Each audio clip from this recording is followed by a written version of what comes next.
அதனாலதான் சொன்னேன், இது சாதாரண கொலுசு இல்ல, பொக்கிஷோன்னு.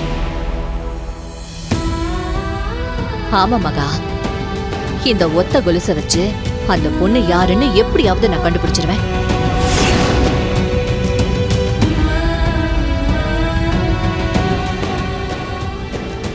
அப்பதான் இதுக்கு பின்னாடி இருக்கிற உண்மையெல்லாம் எனக்கு தெரிய வரும்.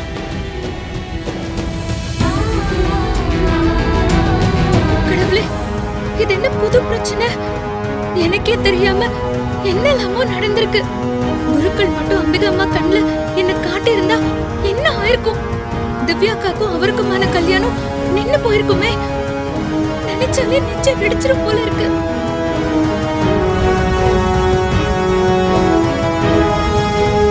என்ன மகா, எதுவும் பேசாம அப்படியே நிக்கிற? நடந்ததெல்லாம் கேட்க உனக்கும் ஆச்சரியமா இருக்கா? ஆமாம்மா. இருக்காதா? எனக்கே இப்ப நினைச்சாலும் ரொம்ப ஆச்சரியமா தான் இருக்கு. எப்படியாவது இந்த கொலுசை வச்சு நான் அந்த பொண்ணை கண்டுபிடிக்கிறேன் பாரு. அம்மா, நான் சொல்றேன்னு தப்பா நினைச்சுக்காதீங்க. ஜோசியங்கிறது ஏதோ ஒரு நம்பிக்கை. அத முழுசா நம்பி எப்படிம்மா அந்த பொண்ணுதான் உங்க மருமகன்னு முடிவு பண்றீங்க? நீ சொல்றதும் சரிதான், நான் இல்லன்னு சொல்லல. ஆனா நடந்த விஷயங்களை எல்லாம் நீயே நினைச்சு பாரு.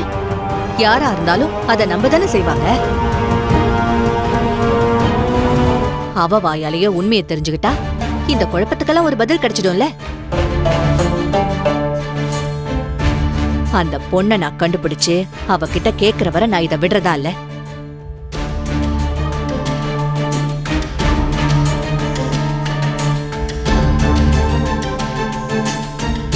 மகா, அவளை கண்டுபிடிக்கிற வரைக்கும் நீ என் கூடவே இருக்கணும்.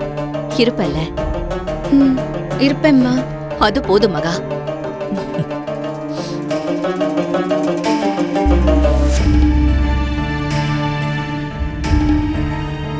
கடவுளே, என்ன கண்டுபிடிக்கிறதுக்கு என்கிட்டயே உதவி கேக்குறாங்களே. இது என்ன சோதனை?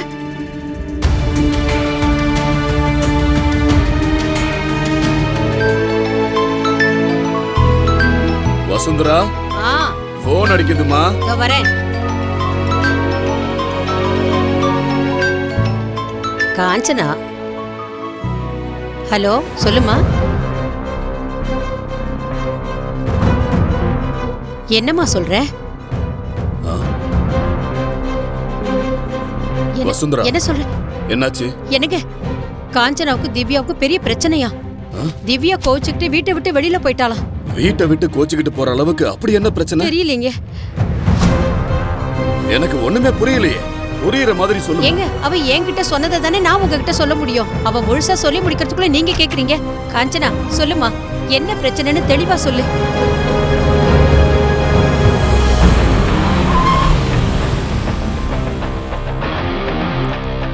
ஏமா, திவ்யா தான் வரா.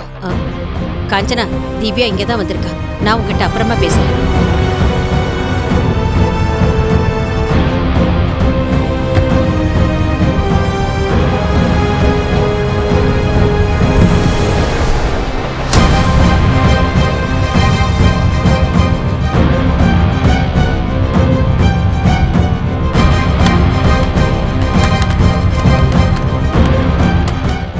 எதுக்கு வீட்டை விட்டு வந்திருக்காங்க?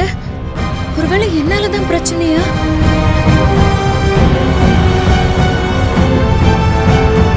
இப்பதான் உங்க அம்மா போன் பண்ணா.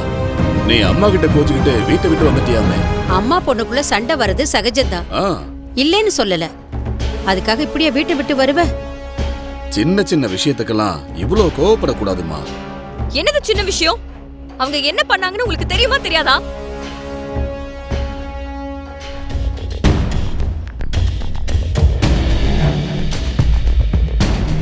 ஏய், நான் சொல்ல நீ பாட்டுக்கு வீட்டை விட்டு போற. என்னடி நினைச்சிட்டு இருக்க உன் மனசுல? அப்பா, இவங்களை என் கூட பேச வேண்டாம்னு சொல்லுங்கப்பா. ஷோ, முதல்ல என்ன பிரச்சனைன்னு யாராவது சொல்றீங்களா? நானே சொல்றேன். உங்க பொண்ணு என்ன பண்ணிருக்காங்கன்னு தெரியுமா?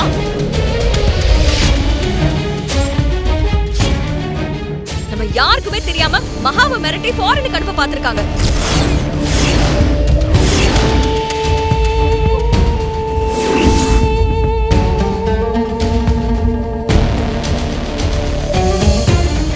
ஃபாரினுக்கா?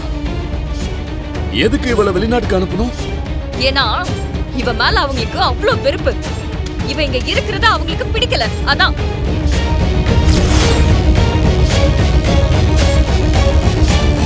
திவ்யா, நீ சொல்றதெல்லாம் நிஜமாமா? ஆமா தாத்தா, என்ன நடந்ததுன்னு விளக்கமா நான் சொல்றேன்.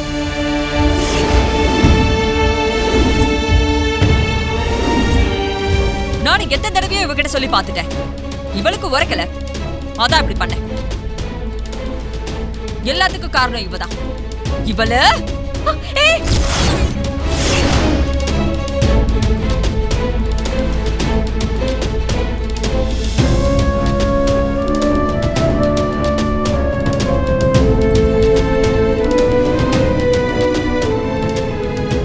ஏய், என்ன குறுக்க வந்து நிக்கிற?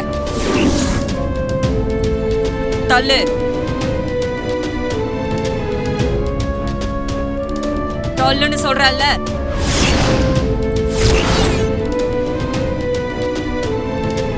கை ஓங்குறதெல்லாம் தப்பு காஞ்சனா.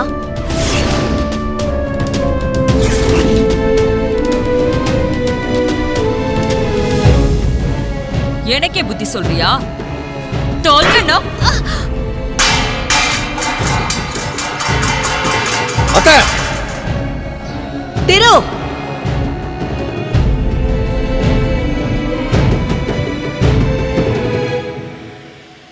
அமைதியாயிரு.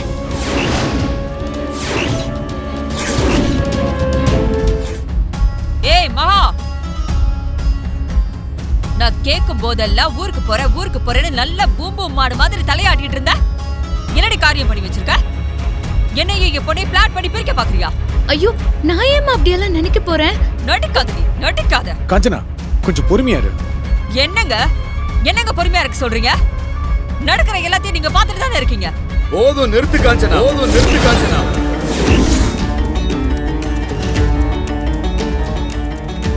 நீ என்ன சொன்னாலும் சரி, நீ பண்ணது பெரிய தப்பு.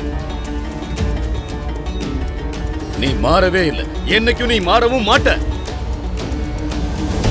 அப்ப என்ன யாரும் அந்த வீட்டுக்கு போக சொல்லாதீங்க. பாத்தீங்களாப்பா என்ன பேசுறாரு? பாத்தீங்களா? இதெல்லாம் யாரால? இதோ நிக்கிறாளே அமுக்குடி, இவளாலதான்.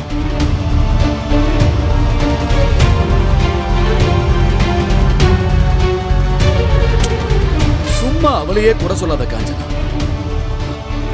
திவ்யா ஏதோ கோவத்துல சொல்ற, கொஞ்சம் பொறுமையா இரு, பாத்துக்கலாம். காஞ்சனா, ஒரு நிமிஷம் வா. ஒரு நிமிஷம் என் கூட வான்னு சொல்றேன்ல, வா.